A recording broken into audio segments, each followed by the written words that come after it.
tema asas biologi. Bab 1 ni kita nak belajar mengenai apa? Kita sebenarnya bab 1 ni adalah pengenalan kepada biologi, peraturan dalam makmal. Okey, so kita teruskan dalam 1.1. Okey, kita nak cerita bidang biologi dan kerjayanya. Tapi yang ini saya cerita secara ringkas saja sebab awak boleh buat research awak sendiri. Okey, so dalam 1.1 apa yang kita nak belajar ni nanti? Kita nak belajar maksud biologi dan juga bidang-bidang yang berkaitan dengan biologi. Okey, kemudian sebelum tu, okey, kita nak tengok format biologi SPM. Format biologi SPM, okey, terdiri daripada 3 kertas. Kita ada kertas 1, kita ada kertas 2, kita ada kertas 3. Kertas 1 ni adalah soalan objektif yang terdiri daripada 40 soalan. Markahnya adalah 40. Berapa jam? Adalah 1 jam 15 minit. Kertas 2 pula adalah terdiri daripada soalan struktur dan juga AC. Bahagian A ni adalah soalan struktur, bahagian B dan C ni adalah AC. So total markah untuk kertas ini adalah 100 markah dan masa yang diperuntukkan adalah 2 jam 30 minit. Dan kertas yang terakhir adalah kertas 3, which is adalah ujian amali. Now, ujian amali ni masa yang diperuntukkan adalah 45 minit. 5 minit untuk merancang, membaca, okey. And then 40 minit tu untuk menjalankan eksperimen dan markahnya adalah 15 markah. So kertas 1 tadi 40 markah, kertas 2 adalah 100 markah, kertas 3 which is amali adalah 15 markah. Okey. Now kita teruskan. Apakah itu biologi? Biologi ni adalah daripada perkataan Yunani. Okey. Ia terdiri daripada 2 perkataan, bio dan juga logos. Bio ni bermaksud kehidupan. Kalau logos ni bermaksud adalah kajian. So biologi adalah kajian mengenai benda hidup dan juga persekitaran. So anything yang berkaitan dengan benda hidup, ia adalah biologi. Okey, kita teruskan. Bidang-bidang biologi ni ada banyak. Dalam buku teks awak ni ada 5. So pertama adalah botani. Botani adalah kajian mengenai tumbuhan. Kalau fisiologi ni adalah kajian mengenai bagaimanakah sistem dalam badan kita ini berfungsi. Okey. Kalaulah pasal genetik, awak nampak jekatan genetik, ia ada kaitan mengenai kajian pewarisan dan juga genetik keturunan lah. Dan keempat adalah microbiology. Kalau kita kata perkataan micro stand for something yang sangat seni yang hanya boleh dilihat bawah mikroskop ni. Okay, so ia adalah kajian mengenai mikroorganisma. Kalau ekologi ni apa pula? Ekologi ni adalah kajian antara organisma hidup dengan persekitarannya. So senang kata pasal our environment, persekitaran. Okey, kita teruskan. Apakah sumbangan biologi kepada kehidupan harian? So, sumbangan biologi ni ada banyak. So, dalam buku teks awak ada 4 paling utama. Pertama adalah perubatan. Perubatan ni contoh-contoh dalam bidang perubatan seperti persenyawaan in vitro ataupun nama short form dia adalah IVF. Okey, alright, in vitro fertilization. Okey, ini adalah IVF ni untuk apa? Untuk membantu pasangan suami isteri yang suka untuk mendapatkan anak. Kalau bidang farmasi ni pula, bidang farmasi ni ada kaitan dengan vitamin sintetik, vaksin, hormon dan juga enzim. So senang kata ni macam ubat-ubatan. So farmasi ni ada kaitan dengan ubat-ubatan. Okey, now ketiga adalah dalam penghasilan makanan. So sebenarnya ada penghasilan makanan ni ia menggunakan mikroorganisma. So kalau menggunakan mikroorganisma, okey, mikroorganisma. So mikroorganisma ni benda hidup. So anything yang berkaitan dengan benda hidup, ia adalah biologi. Dan yang terakhir adalah bidang pertanian. Jika ia melibatkan haiwan dan tumbuhan, haiwan dan tumbuhan ni adalah benda hidup kan. So ia adalah kaitan juga dengan biologi. So which is itu adalah bidang pertanian. Yang ini haiwan transgenik, teknologi hidroponik dan aeroponik ni kita akan discuss later, ataupun awak boleh tanya cikgu. Okay, now kejayaan dalam bidang biologi, ada banyak kejayaan dalam bidang biologi. Asalkan ia ada kaitan dengan benda hidup, ia adalah biologi. Contoh macam doktor, ahli farmasi, zoologis, botani, itu adalah biologi. Okay, now So, 1.2. So, 1.2 ni sebenarnya saya rasa awak dah belajar masa menengah rendah. So, saya laju je dalam tajuk yang ini. Keselamatan dan peraturan dalam makmal. So, macam mana kita nak menjaga diri kita ketika dalam makmal. Okey, now peralatan-peralatan keselamatan dalam makmal. So, pertama, mesti ada pertolongan cemas. Ni adalah benda yang wajib sekali lah kan. Kemudian apa yang perlu ada lagi adalah alat pemadam api, dan biasanya ia akan dengan ada selimut kebakaran. Ketiga, mesti ada sinki, mesti ada air. Senang kata dalam makmal wajib ada air. Katakanlah kalau tak ada penyiram, tak ada cucian mata, ini masih lagi okey. Yang paling wajib sekali mesti ada sumber air. Jika kita ada terkena bahan kimia, so kita boleh bilas dengan cepat. Okey, kemudian kita ada kebut wasap, dan kita ada akhir sekali adalah kabinet laminar. Okay, now ini. Alright. Now, yang ini pertama tadi, sistem pancuran kecemasan. Apakah itu sistem pancuran kecemasan? Katakanlah kalau badan kita kena bahan kimia, kita kena cepat-cepat pergi ke pancuran kecemasan. Okay, ataupun stesen pencuci mata. Kalau lah dekat mak saya tak ada stesen pancuran kecemasan dengan pencuci mata, tapi ada sinki. Sebab tu dalam makmal wajib ada sumber air. Okey. Kemudian ketiga ada kebut wasap. Tapi untuk makmal biologi kami tak ada kebut wasap. Biasanya kebut wasap ni ada dekat makmal kimia. Keempat, kita ada kabinet aliran laminar. Yang ini adalah aliran udara yang ditapis. Okey. Yang ini pun saya tak ada kat makmal saya. Kelima adalah kabinet keselamatan biologi. So, senang kata kalau kita mengkaji dengan bahan-bahan yang mungkin ada pencemaran patogen. Apakah itu patogen? Patogen adalah mikroorganisma yang boleh menyebabkan penyakit, so sebab tu bahaya yang ni kita kena buat dalam kabinet keselamatan. Dalam makmal saya kita ada 5 kat sini kan, yang mana satu saya ada, semua saya tak ada. Saya cuma ada sinki, saya cuma ada peti kecemasan, alat pemadam api. Okay. Now, Google, katakanlah kalaulah awak nak menjalankan eksperimen, awak kena pakai pakaian yang sesuai. So, pertama awak kena pakai apa? Adalah Google. Google ni untuk apa? Untuk melindungi mata. Kalau topeng muka ni untuk apa? Untuk melindungi kita punya sistem respirasi, sistem pernafasan. Takut ada asap atau wap, habuk yang bahaya boleh masuk sistem respirasi kita. Ketiga, kita kena pakai sarung tangan. Okey, untuk protect tangan kita, melindungi tangan kita. Keempat, cucian tangan. So, senang kata, yang ini sebelum buat apa-apa, awak kena basuh tangan awak dengan bersih dahulu. Macam awak guna hand sanitizer. Okay. Keempat, pakai baju makmal, lab coat, untuk melindungi badan daripada bahaya. Nah, kat sini kan, ada bahan-bahan yang kita boleh buang dalam sinki, ada bahan-bahan tak boleh dibuang dalam sinki. Bahan-bahan yang boleh dibuang dalam sinki biasanya bahan yang kurang berbahaya.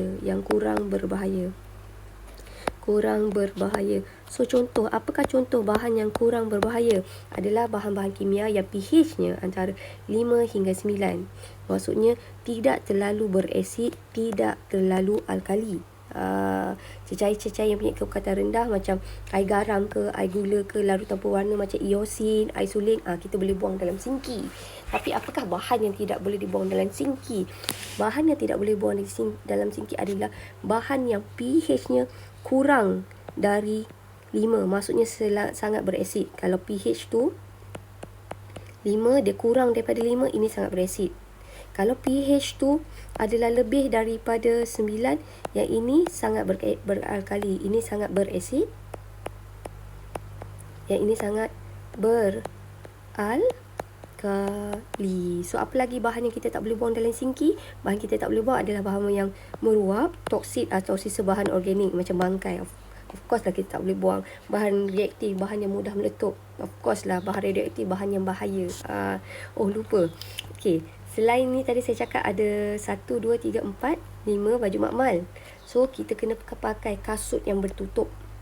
untuk melindungi kaki kita daripada serpihan kimia atau tumpahan bahan kimia. So tadi kat sini kita kata kan, ada benda bahan yang kita boleh buang dalam sinki, ada yang kita tak boleh buang dalam sinki. So sekarang kita nak tengok bahan-bahan yang kita tak boleh buang dalam sinki, macam mana kita nak lupuskan dia. So bahan-bahan ni, either kita panggil dia yang kita tak nak guna, kita panggil dia adalah bahan sisa biologi. So bahan sisa biologi ni kita boleh pecahkan kepada 4. Pertama adalah kategori A, B, C dan D. A tajam, sisa tajam, B tak tajam, C bangkai haiwan, D adalah cecair. So flow dia, cara nak ingat, tajam tak tajam, bangkai, cecair. Tajam tak tajam, bangkai, cecair. Okey, so ingat, kalau lah katakanlah yang tajam macam, contohnya macam jari jarum. Kalau tak tajam seperti kertas, tisu, sarung tangan tu tak tajam. Bangkai-bangkai lah macam buat pendahan katak. Kalau katakanlah cecair seperti darah. Okey, so cara dia, kaedah pengurusan dia, semua ni senang kata kita kena letak dia dalam beg plastik bio bahaya.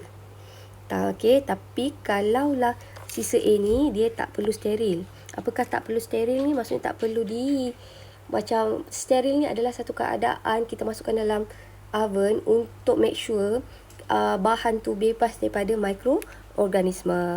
Okey, kaedah pengurusan.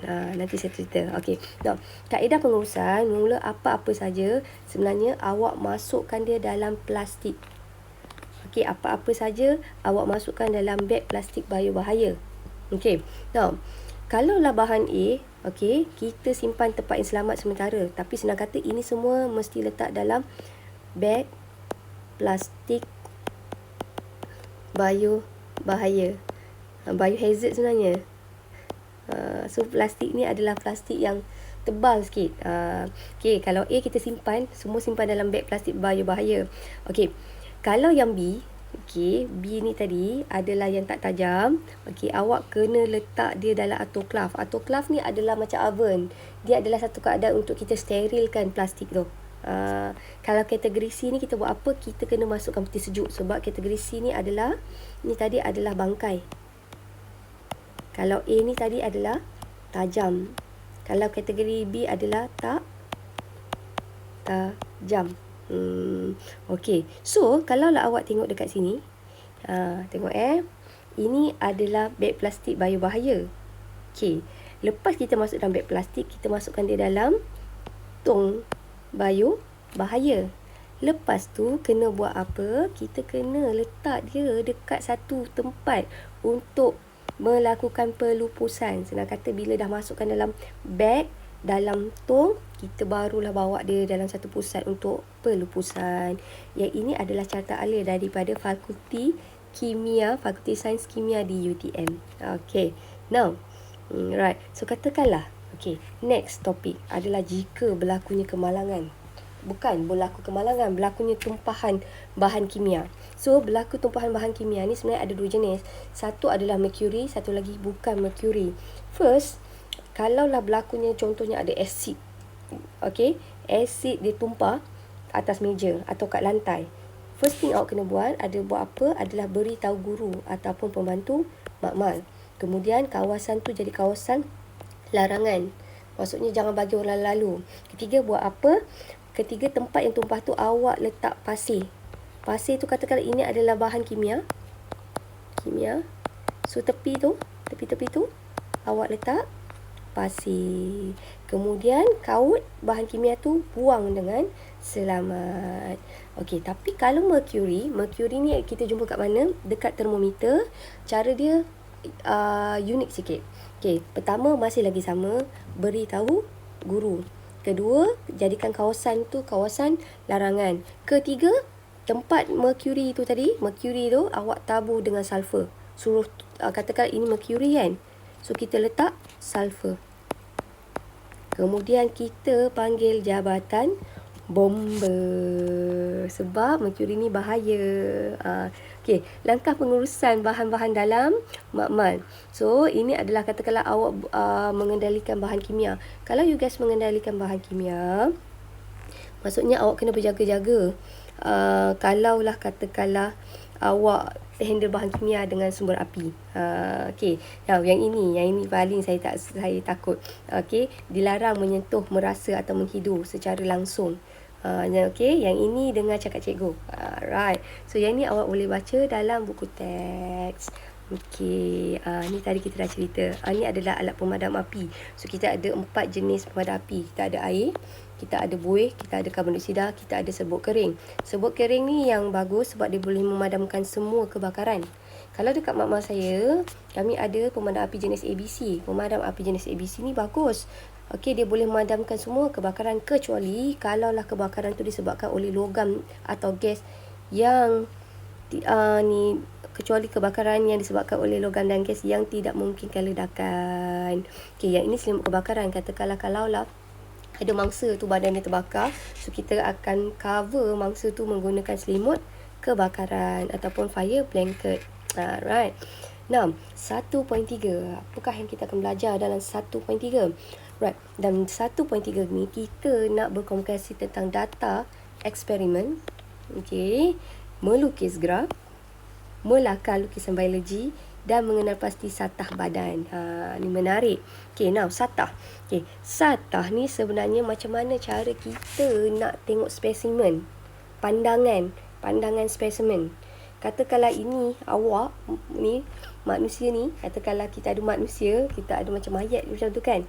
So ini adalah spesimen. So macam mana kita nak pandang? So satah ni sebenarnya, satah ni kita ada 3 jenis. Cara pandangan kita terhadap spesimen tau.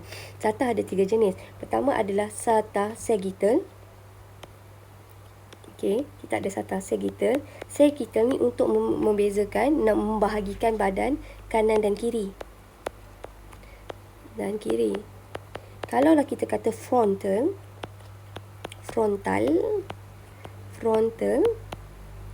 ia adalah untuk membahagikan antara depan dan belakang.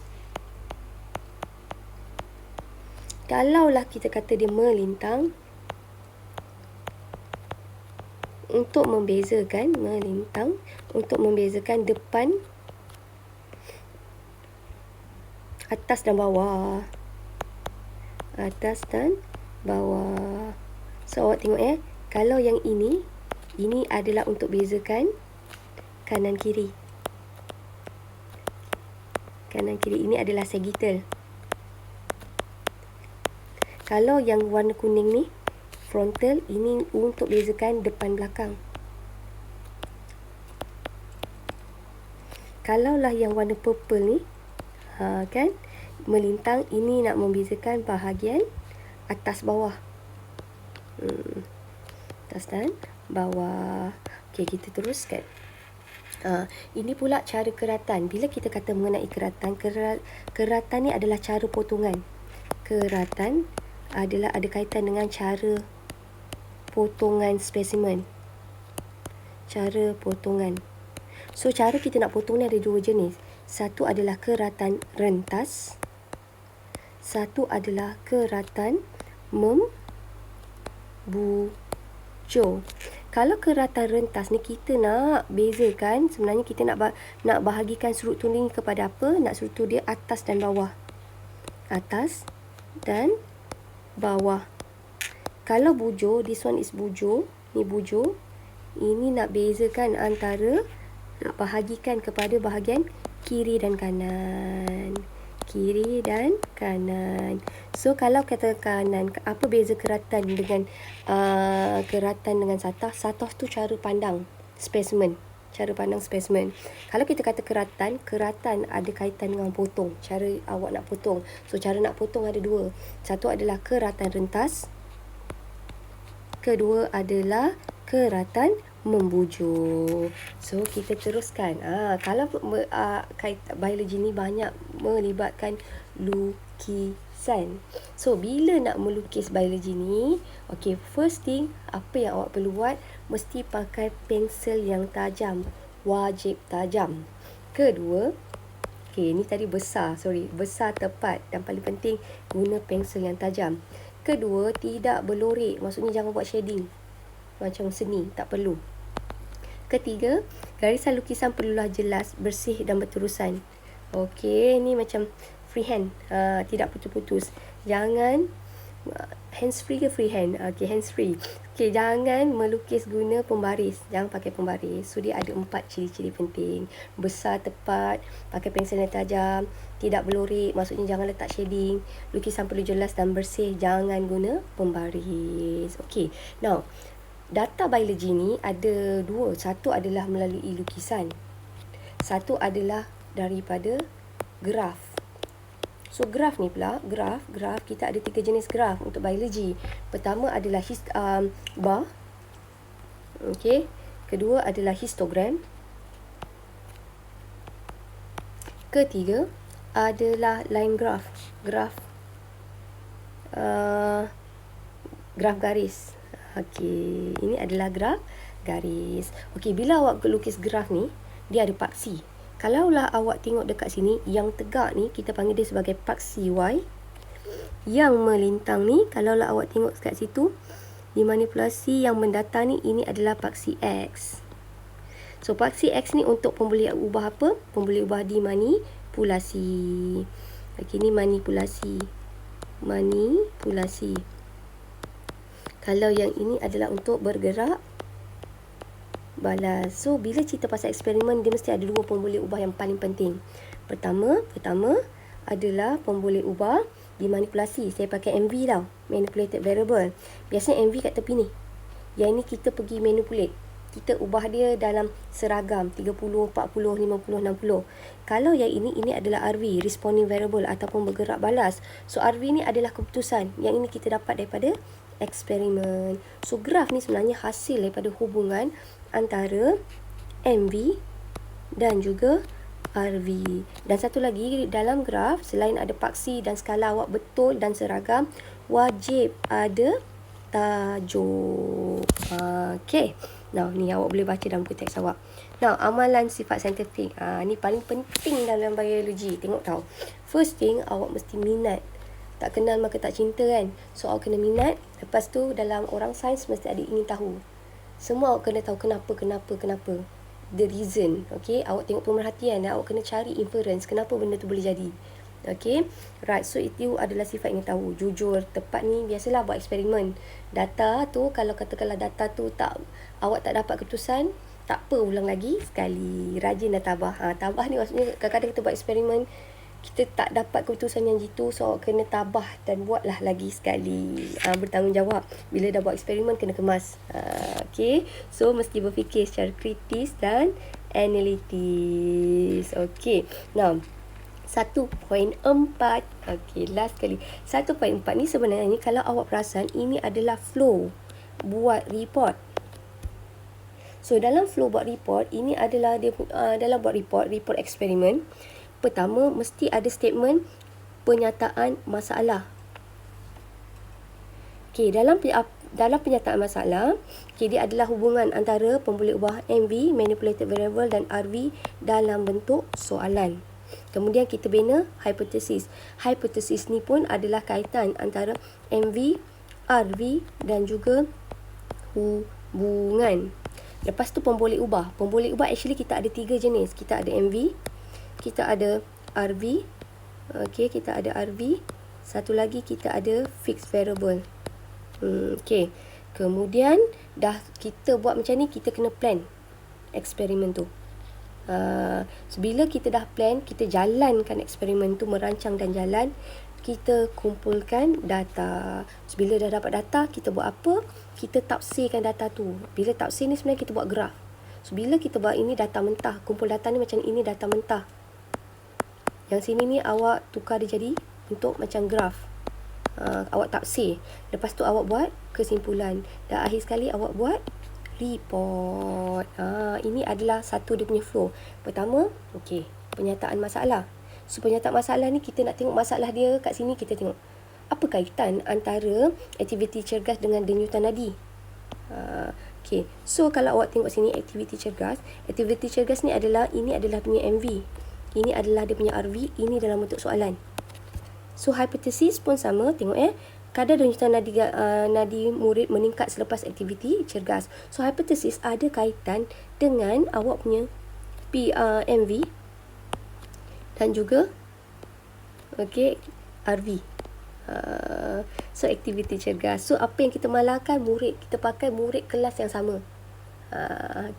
So lepas tu kita buat apa? Kita plan. Kita dah tahu bahan, kita dah ada radar. Lepas tu kita jalankan eksperimen. Ini kita jalankan. Lepas kita dah jalan, kita buat apa?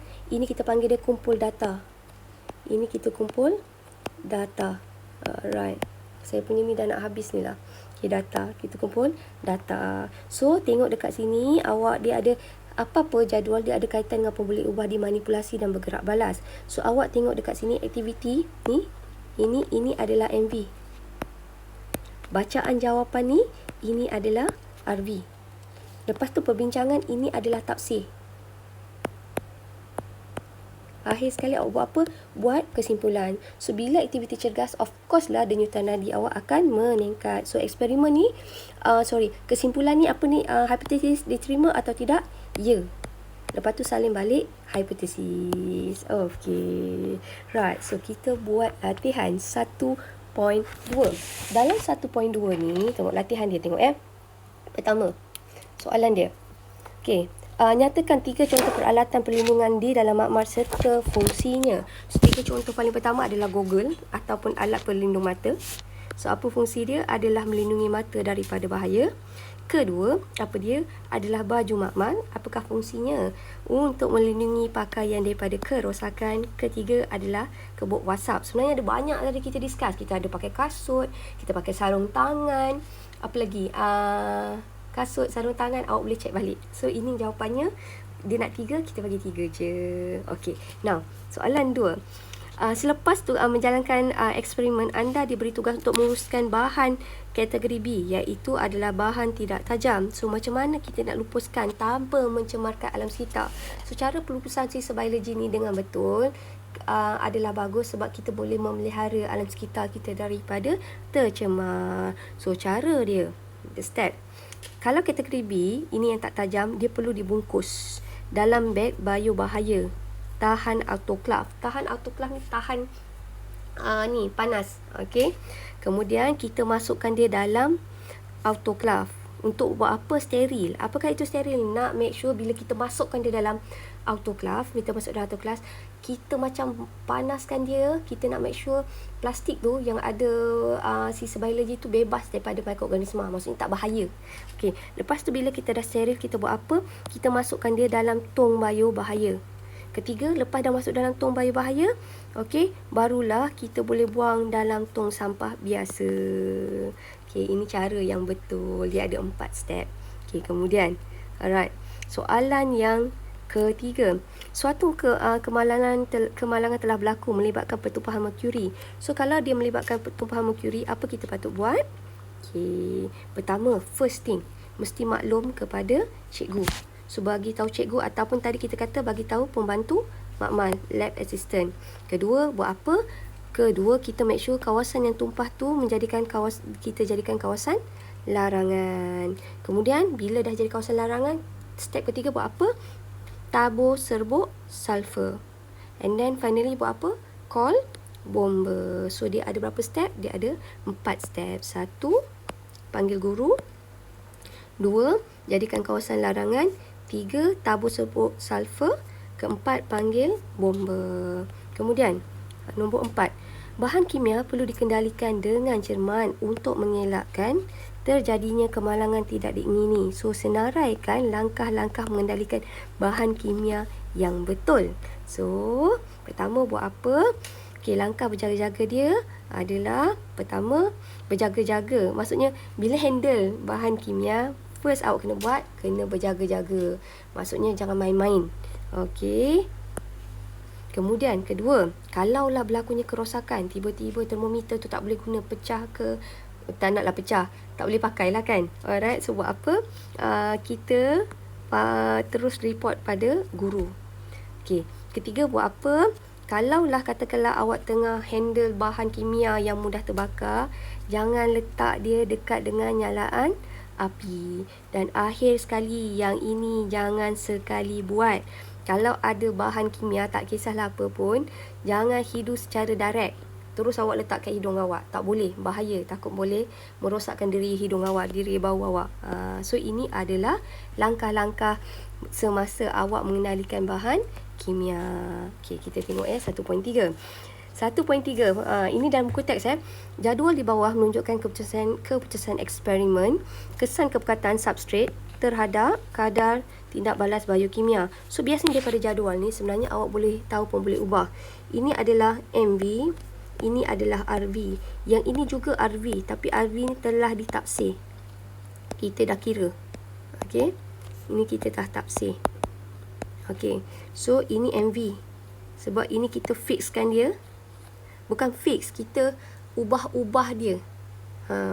Yang ini adalah keputusan. Yang kita dapat dari keputusan ini adalah RV, responding variable, ataupun pun boleh ubah bergerak balas. So berdasarkan jadual di atas, nyata mana satu pun boleh ubah dimanipulasi, mana satu bergerak balas. Dah cakap kan, keperkataan kanji adalah dimanipulasi, bergerak balas adalah tempoh menghidrolisis kanji atau kadar hidrolisis kanji.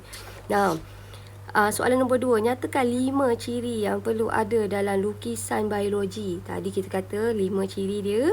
Ni tadi dah cakap. Keperkataan kanji, tempoh masa untuk hidrolisis kanji. Lukiskan graf. Allah, ni lukiskan. So bawah ni, ini adalah MV.